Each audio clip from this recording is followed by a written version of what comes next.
On today's show, how the Houston Rockets beat the Denver Nuggets with defense, something we haven't seen in a long time from this team. How everybody on this roster contributed. Jalen Green leading the way in scoring, Kevin Porter Jr. facilitating some really good offense, Alperen Sengun flirting with a triple-double and possibly the best defensive game of his career. Plus, is Stephen Silas already talking like a coach that's on the way out? All that and more coming up right here at Locked On Rockets.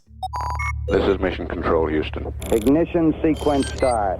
The Houston Rockets select Jalen Green, Alperen Sengun, and Jabari Smith Jr. T-minus 15 seconds. Guidance is internal. Every time I step on that floor, I'm coming. Hey, Houston fans, I am so happy. You're getting somebody who's going to come in with a chip on their shoulder, somebody who's going to come in and compete from day one. 6, 5, 4, 3, 2, 1.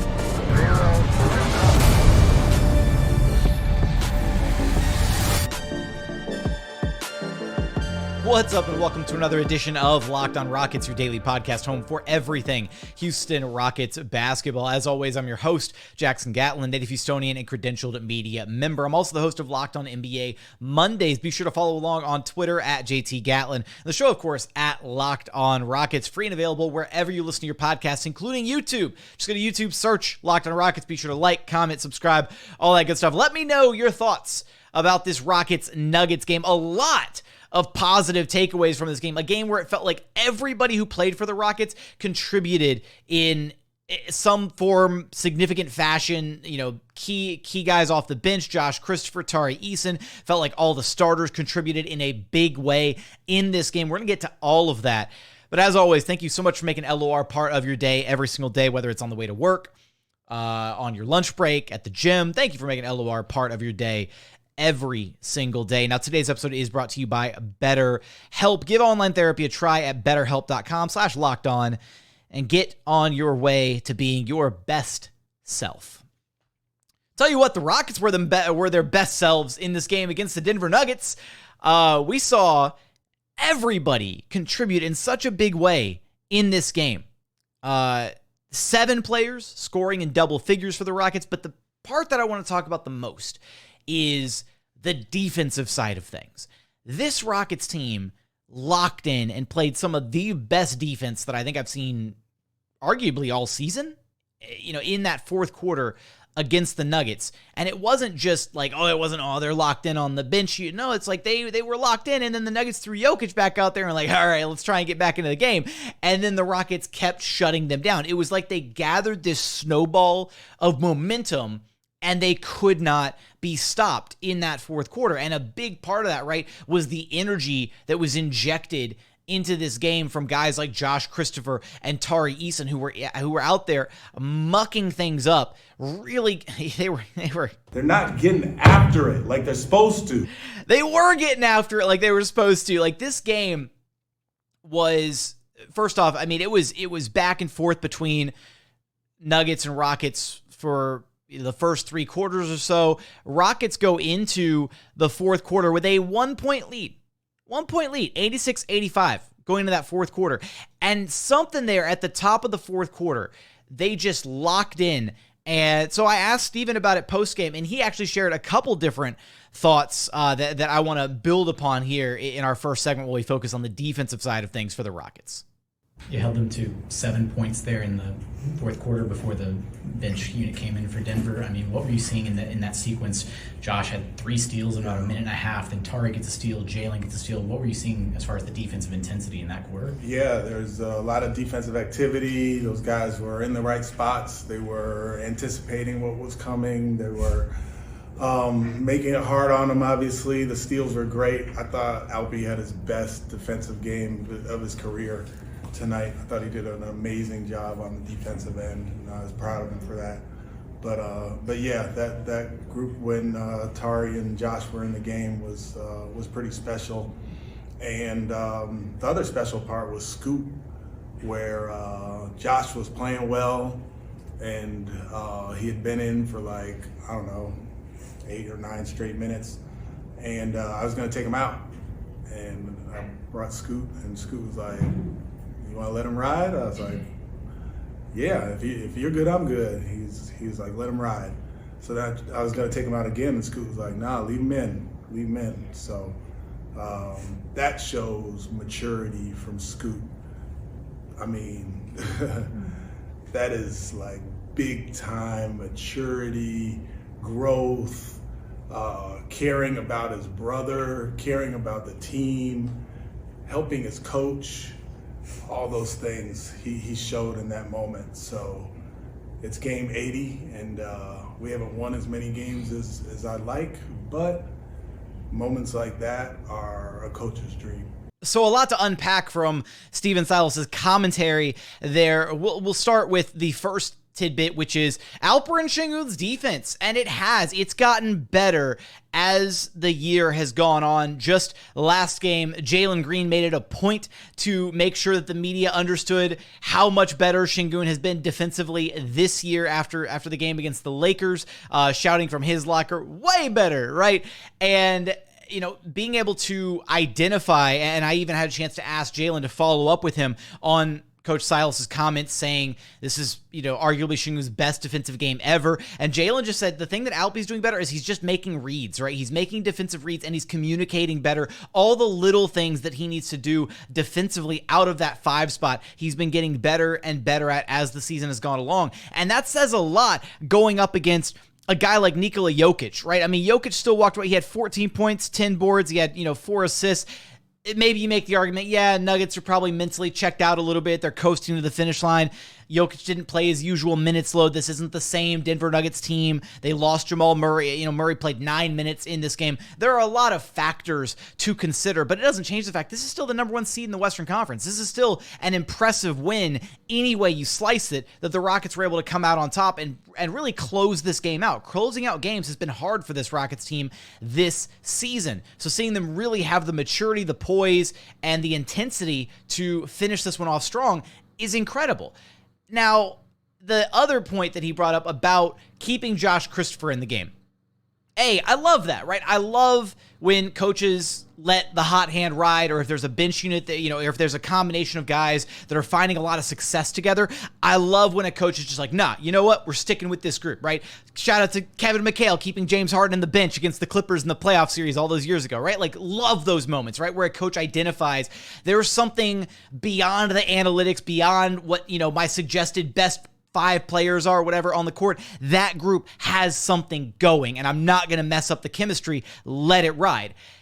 And it's great to hear that Kevin recognized that, but that's the coach's job, man. Like, he said it in a way where it's like, I was going to put Kevin back in, but then Kevin was like, you want to keep Josh? Like, he almost made it seem like it was Kevin's idea to keep Josh in, when that's something that you expect the coach to be able to identify and do and lean into. Like, it sounds like it's almost like Kevin gave him permission to leave Josh in the game, right? Maybe I'm reading too much into this, but the way that it was said, and this is kind of, an encapsulation of like the bigger issue here, is it feels like, I don't know, it feels like a coaching issue, right? It shouldn't have to be, if Kevin, if you're okay with it, like, I'm going to leave Josh. And like, no, it's like, Kevin, keep your ass on the bench. Josh is doing fantastic right now. He's locked in on defense.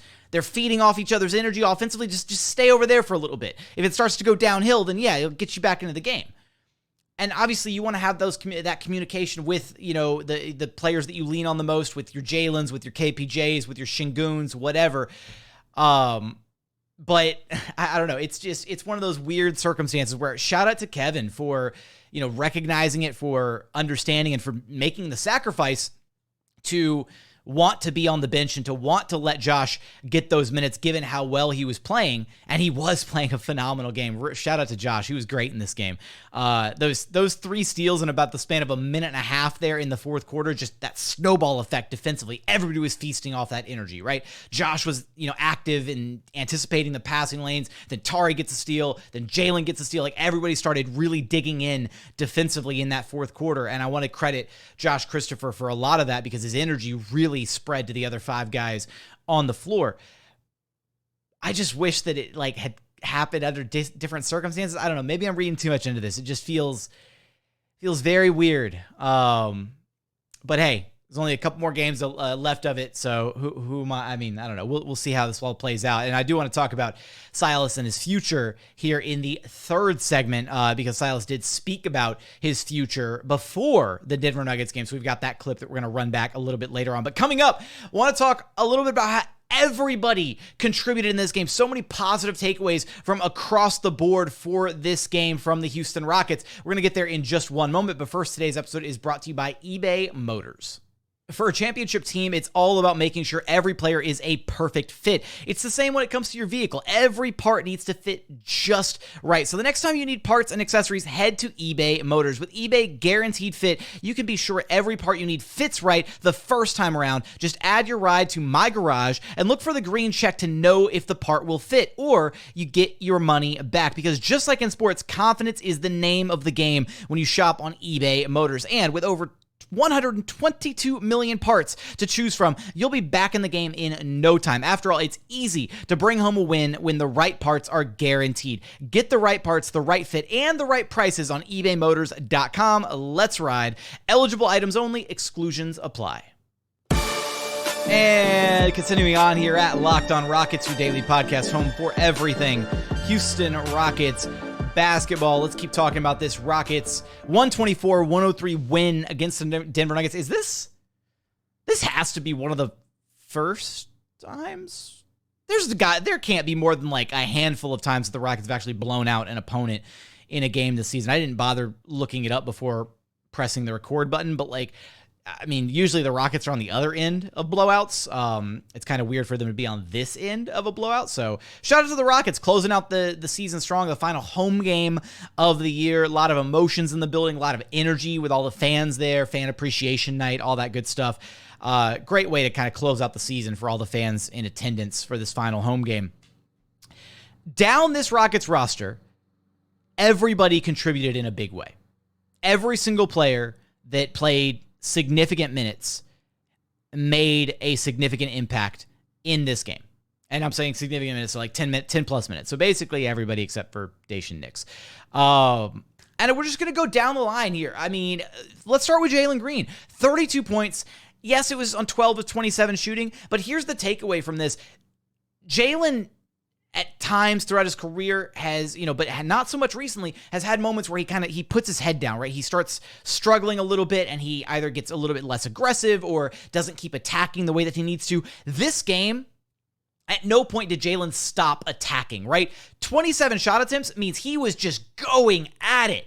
It just constantly trying to break down this Nuggets defense. And yes, he was missing a fair number of shots, right? He also had a fair number of drives and strong finishes around the rim, especially with his left hand in this game. I feel like he had a handful of left-handed finishes in this one that were actually really, really great to see. Great sign, really encouraging moving forward for Jalen. But 32 points, 12 of 27 shooting, kind of struggling a little bit inside the arc, was 4 of 8 from beyond the arc, got to the free throw line a handful of times, hit all 4 of them.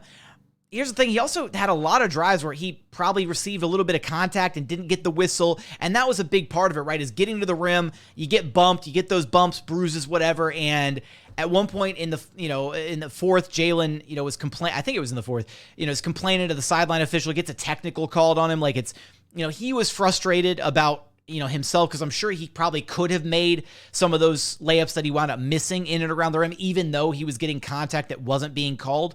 But it just, sometimes when you're a player, it just gets to a boiling point where it's frustrating, right? And I've said before, the Rockets need to not let the referees impact and dictate what they do in a given game. And I thought this game, Jalen's frustration boiling over and getting the tech was warranted, but it didn't really feel like at any point he was really getting into it with the rest, where he was super duper lagging behind plays and not getting back on defense and not involved. He was frustrated, but he was just putting his head down and barreling through and trying to get through it, right? He didn't care that he wasn't getting the calls. He kept attacking, and that's a really, really big sign of growth and maturity for Jalen. He did have to let off a little steam, though, by tearing into the referees, so that's fair.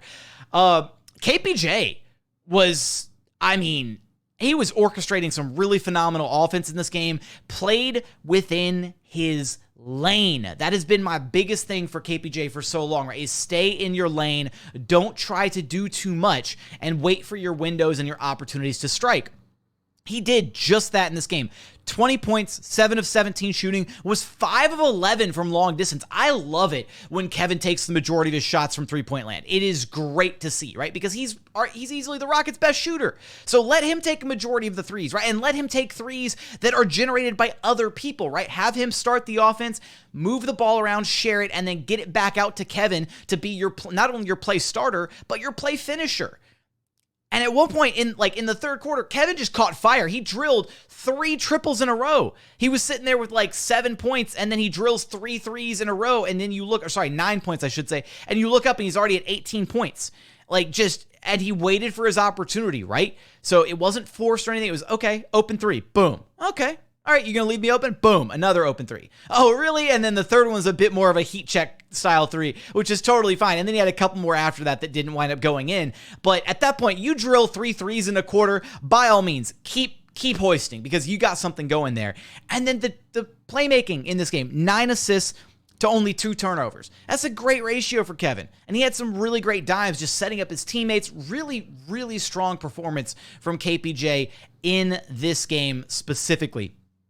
And then the big man down low in the middle, Alp, playing against his idol in Nikola Jokic, had a monster game. And it's like this, it's funny because Jabari said post-game, it wasn't like he was playing, he talking about Sengun's game. He was like, it's not like Sengun was playing against his idol. Like Sengun was playing against his enemy. Like he was, is some NBA players, right? The young players, they get a little bit maybe starstruck. You go up against a Jokic or a LeBron or a Harden, Giannis, whatever. And there's that special connection for Sengun to Jokic, right? Where he wants to play well against him. And I think there were some times in matchups earlier this season where Sengun maybe got a little bit inside his own head about I'm going to go at Jokic on this possession. I'm going to try and, it felt like Sengun just played his game in this one. And it felt like he played his game and played it really, really well. And the Rockets benefited greatly from that because on the plays where KPJ wasn't necessarily the one orchestrating or steering the offense, they did a really good job of kind of applying both play styles, right? Like KPJ had his turns running the offense and setting guys up and getting out in transition and all this. And then Sengun had his opportunities where he's catching the ball in the middle of the floor off the pick and roll or getting post-up opportunities or at the top of the key doing dribble handoffs. And Sengun walked away with 20 points, 10 boards, 7 assists, 3 steals, and a block on 7 of 14 shooting. 2 of 4 from long distance. He's hitting that 3 shot, right? They're encouraging him to shoot it as part of his pregame routine. Alperen Sengun is doing 3s now as part of his pregame routine. That wasn't the case earlier this season. Alp is now shooting 3s from all around the arc during his pregame routine. So seeing him have that confidence and be, having him and Kevin kind of share that role as the straw that stirs the drink for the Rockets, if you will, is great because it lends itself to, I don't want to say being unpredictable, but it just gives the Rockets some varied playing styles, right? To where you play more through Sengun, it's going to look a certain way. You play more through Kevin, it's going to look a certain way. You play more through Jalen, it's going to look a certain way. And by giving yourself different options offensively and different play styles and kind of, navigating the course of a game and leaning more into one guy, more into another guy over the course of a given game, makes it really hard to game plan for defensively, right? It makes it a lot harder to contain you if you're less predictable as a team. And I thought that was very much the case with how the Rockets approached this game and just felt really, really good, honestly. Because even at one point in this game, the Rockets, before they caught fire and drilled a few more 3s there in the third and fourth quarter. I mean, they were very much in this game. They didn't have a phenomenal shooting night. They shot below 50% from the field. They wound up finishing the game just under 39% from 3. But, at one point they were hovering 33% from downtown. They didn't have a phenomenal game by any stretch of the imagination. They just really locked in there in that fourth quarter, started making the Nuggets miss everything, locked in, defensively, really pressuring the basketball, playing those passing lanes like we talked about with the steals and everything. And I mean, I want to make sure we touch base here on all of these different guys. I'll mention Jabari here before we get to the break and hit our final segment. But just the way that Jabari, I've said it so many more times, and it feels like it bears repeating how comfortable he looks out there. 16 points, 13 rebounds, had an assist, a steal, a block, 6 of 14 shooting. Only attempted 1 3 in this game. I would have liked to see Jabari be a little bit more aggressive from beyond the arc. But the other thing is, he was aggressive inside the arc, right? Attacking. They were running him off the 3-point line. And guess what? He was not hesitating. Put the ball on the deck and just looking at comparing like Jabari's dribble from earlier this season to where it is now. It's like when Jabari would put the ball on the floor in transition earlier this season, I was like, oh God, so pass it, get it to somebody else, anybody else, right? Now it's like, oh, okay, Jabari's going to run the break. Cool. Let's see what happens. And it's never going to be the flashiest. It's not going to look, insanely pretty. He's not going to, have this insane. I've joked before, right? Like I've joked before that Eric Gordon has like the dribble 1 package on 2K. Jabari's got like the dribble 2 or dribble 3 package on 2K. It's never going to be insanely aesthetically pleasing, but it's effective, right? He's been able to put the ball on the floor in transition. He drives it all the way in, forces a defender to pick him up, and then, makes the pass over the top, makes the right read, kicks it out for a 3-point shot, kicks it out to the next right guy who then drives and drives it in, attacks, from the wing or something. And then in the half court, when he does catch the ball on the 3-point line and defenses are running him off the line like they did in this game, he's zero hesitation with the way that he's attacking, really getting physical, right? Dropping his shoulder into a defender and kind of bumping them off a little bit and then elevating and creating all that space, right? You're starting to see how Jabari is going to have a go-to shot that is basically unguardable, right? The way that he is able to elevate, hang for a second in the air, and shoot over the top of the defense. There are maybe 3 players in the entire NBA, 5 if we're being generous, that can actually challenge Jabari Smith Jr.'s shot when he gets a good couple dribbles in, drops the shoulder, and then elevates on a defender. Like Mobley, Bol, I'm probably forgetting a few names here off the top of my head, but the list is very, very small as to guys who can actually make Jabari Smith Jr.'s life difficult when he's trying to shoot over the top. And that's when you're looking at it and you're like, okay, this is going to be like a go-to shot of his at some point down the line in the playoffs, just as he's working towards, game-winning shots, whatever in his career. It's going to be impossible to guard this 6'11", almost 7-foot tall kid who can shoot over the top and get to whatever spot he wants there, on the floor, because again, it doesn't have to look pretty. It's effective though. Jabari puts the ball on the floor, he gets to where he wants to get to, and then he elevates, and that's that. So coming up, do want to talk about the contributions from KJ Martin, Josh Christopher, Tari Eason, Usman Garuba elsewhere in this game, as well as getting to Stephen Silas and his comments on his future before the Rockets-Nuggets game. We're going to get there in just one moment, but first, today's episode is brought to you by FanDuel. The NBA playoffs are almost here. Well, not for the Houston Rockets. The playoffs for the Rockets are the lottery standings, but the playoffs are almost here, and now is the perfect time to download FanDuel, America's #1 sportsbook, because new customers get a no-sweat first bet up to $1,000. That's bonus bets back if your first bet doesn't win. Just download the FanDuel Sportsbook app. It's safe, secure, and super easy to use. Then you can bet on everything from the money line to different point scorers to three-pointers drained to who's going to win the MVP, sixth man of the year. You can even take a look at the finals odds over at FanDuel. Right now, the Milwaukee Bucks still the favorites to win it all this season, plus 240. The Celtics right behind them at plus 360. You've got Kevin Durant and the Phoenix Suns at plus 500. And then rounding out the top 5, you have James Harden and Joel Embiid, the Philadelphia 76ers at plus 850. And the Denver Nuggets at plus 950. Not sure how their odds increase for the title after they just lost to the Rockets in impressive fashion, but there you have it. Plus, FanDuel even lets you combine your bets for a chance at a bigger payout with a same-game parlay. So don't miss the chance to get your no-sweat first bet up to $1,000 in bonus bets when you go to FanDuel.com/lockedon. That's FanDuel.com/lockedon to learn more. Make every moment more with FanDuel, an official sports betting partner of the NBA. And final segment here at Locked On Rockets, your daily podcast home for everything Houston Rockets basketball. Let's talk a little bit about KJ Martin in this game, because KJ just quietly does what he does every single night. He's been the consistent piece for the Rockets this season. There's a chance he's one of the few players in the NBA who has a chance to play all 82 games. And obviously for the Rockets in some capacity, he did those coming off the bench, starting, became the permanent starter after the Eric Gordon trade. He had 12 points, only 5 of 8 shooting in this game, a bit of a quiet game, for KJ Martin's usual standards. He was dealing with a bit of discomfort in this game because there was one point when he went up and had this, it was going to be a monster poster and, got contact, got no calls. Like, again, the Rockets, it felt like they were getting very few calls on that side of the floor, driving to the basket. And even Stephen Silas remarked post-game, he was like, yeah, like, I even told the referees at one point, hey, like, Jalen usually gets more calls than this. We as a team usually get more calls than this. So, like, what the hell? And that's right. That's the head coach's job, is to argue on behalf of the players to the referees. So shout out to Silas for doing that and for trying to make the officials aware of, like, hey, like, you're kind of screwing us on that end there, buddy. Don't know how KJ went up for that dunk and didn't get a foul drawn, but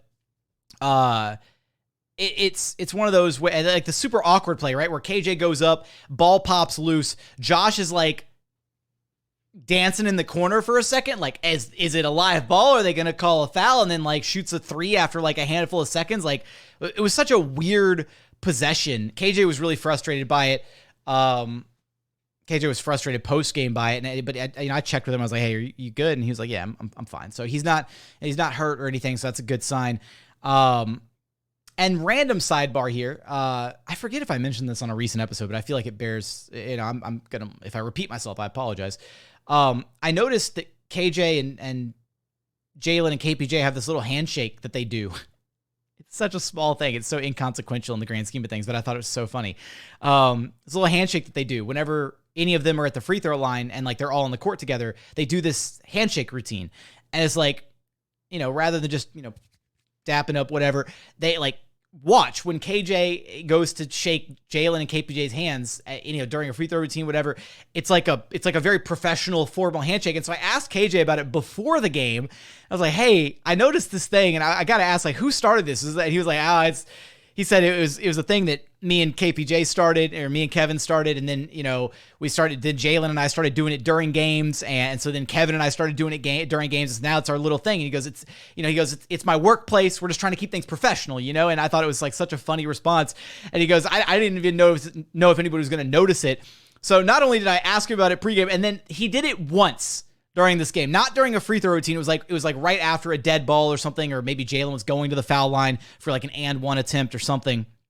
And it did it one time, and I didn't catch it on film. I want to catch it in one of these last two games and just put it out there on Twitter, because I think it's one of the funniest little, like, again, the little nuances, right? Of you spend a whole season with these guys, you develop a brotherhood, a fraternity, and you come up with these little, like, inside jokes, whatever, things to, just have a little fun out there on the court. And I thought it was pretty cool. And I thought it was funny that, KJ was like, oh yeah, that was just a little inside joke thing that we did. I didn't even notice if he was going to, pick up on it. So glad that I did. Be on the lookout for that over these last two games. Anytime some combination of those three guys are attempting free throws and they're sharing the court with one another. Off the Rockets bench, the contributions off the bench in this game were a distant, like, so much better than what they were against the Lakers and at various points this season. Josh really making an impact in this one. 10 points, 4 of 8 shooting, 3 boards, 3 steals in his 18 minutes off the bench. Again, got some extended run in this one because Silas, had his little conversation with Kevin, and Kevin was like, no, keep it with Josh. Loved his defensive impact and energy. And then same thing for Tari Eason. Tari had 11 points on 5 of 9 shooting. He had 7 boards, had an assist, had a couple steals of his own, had a monster block in transition. The way that Tari is able to impact the game defensively, he has this level of anticipation, right? When he is causing havoc defensively. And I think he's going to continue to get better as an on-ball presence, on-ball defender. But right now, he's just so effective when he's able to be like a weak side, help defender, or when he's able to kind of roam a little bit and be that free safety defensively, come over and double team, things like that. And seeing him in this game really mucking things up for the Nuggets just showed what Tari can do defensively, right? Getting out in transition, being effective, even putting the ball on the deck in the half court. Really, really strong game from Tari. And then Garuba didn't score the ball at a high level, didn't even have a single assist in this game, but he had 8 rebounds, 3 of them on the offensive glass in 10 minutes. 8 rebounds in 10 minutes is absurd. Like, Oos checks in, and he gives you 110% every single game. And I do want to say, there was one play, man. Shout out to KPJ, shout out to Usman Garuba, because this play was insane. Kevin starts to drive, kind of reloads, right? And drives it in again, and like Oos is like in the dunker spot. And Kevin drives the ball in, driving to his right side, so his weak hand, right? Drives the ball in, draws the second defender, and Oos has the IQ to rotate and open himself up, right? To open the passing window for Kevin, and then Kevin hits Garuba with this insane pass through like 2 defenders. Very small pocket to make the pass happen. And the only reason the pocket occurred is because Kevin drew the second defender, but Oos moved into the pocket on the floor, and then Kevin was able to get him the ball, and Oos was able to go up and finish up top. So like those little moments, right, where you're just like watching and you're just picking up on the little nuances of the game and how guys are recognizing, okay, if I drift here, if I cut here, if I move here, if I screen for this guy, like all those little things really add up to what we saw in this game, right? The Rockets doing a lot of little things and again, everybody that played in this game doing little things to help ensure this win, right? At no point did you feel like, oh, here go the Rockets. They're letting go of the rope. They're breaking down. They're falling back into old habits. No, it was a really strong overall game.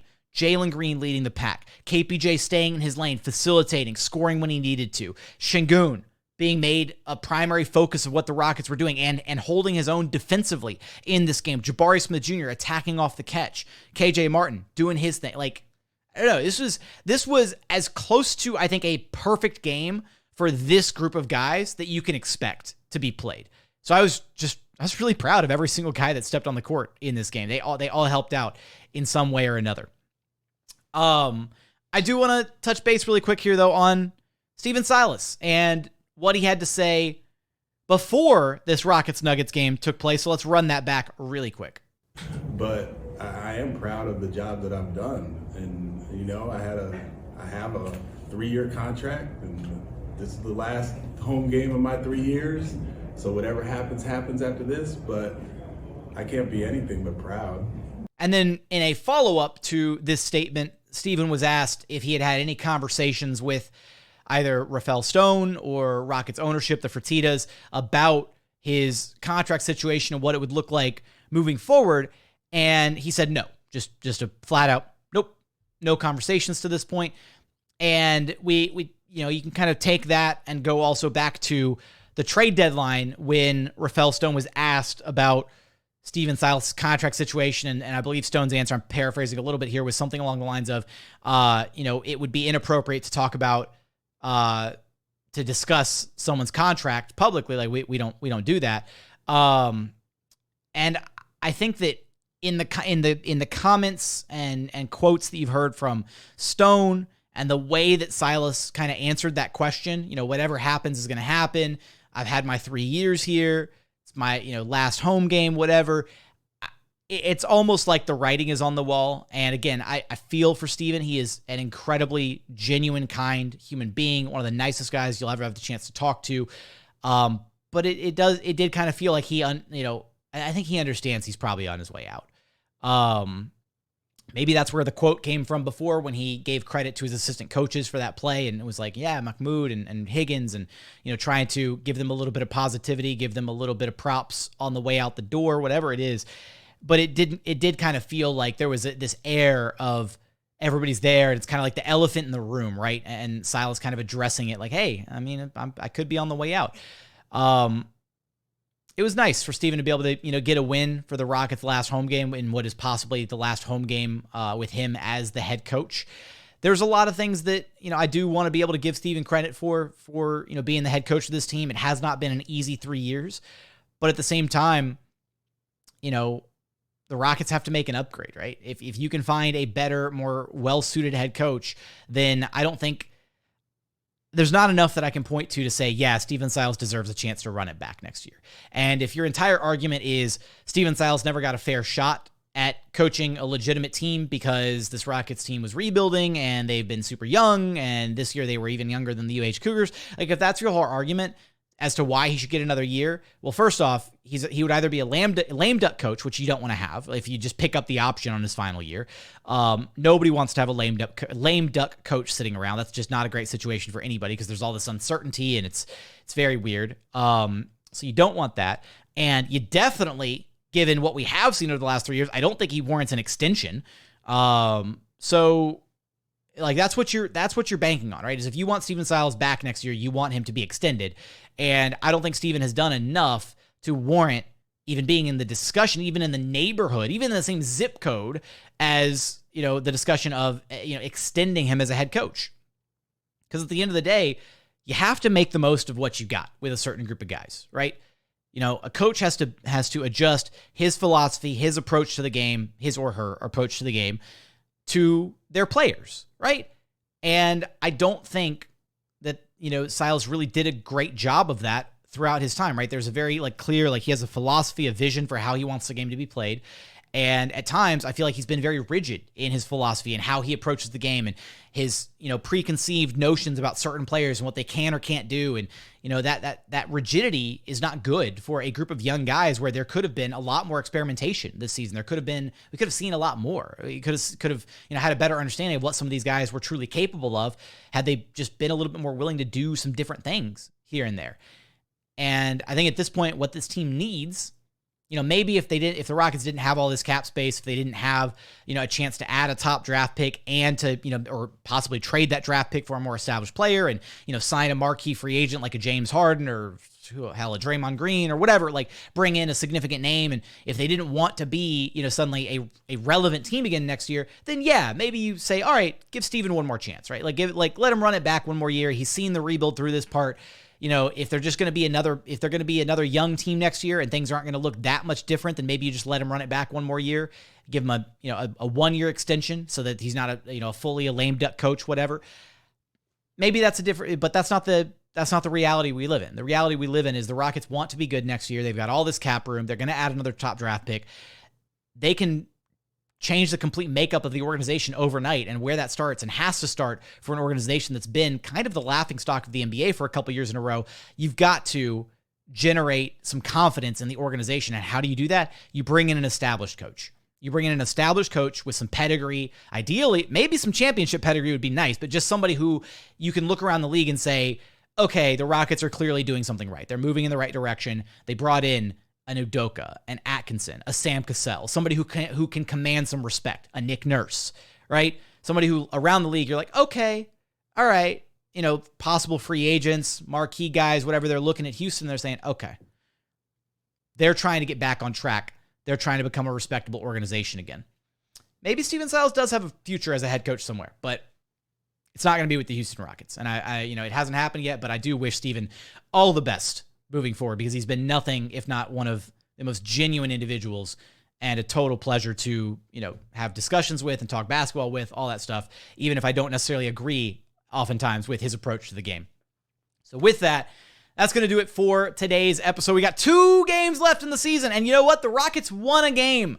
So no Tankathon spin in today's episode. But as always, thank you so much for checking out the show. As always, appreciate you for tuning in, whether it's on YouTube, whether it's via podcast. We are free and available on all podcast platforms. That's Apple, Spotify, Google, the Odyssey app. Free and available on every podcast platform you can imagine. Also on YouTube. Just go to YouTube, search Locked on Rockets. Be sure to like, comment, and subscribe. Give me your thoughts on the Rockets-Nuggets game. What stood out to you? Who was the best player in this game? I didn't anoint a player of the game because I felt like it could be just give it to the whole team.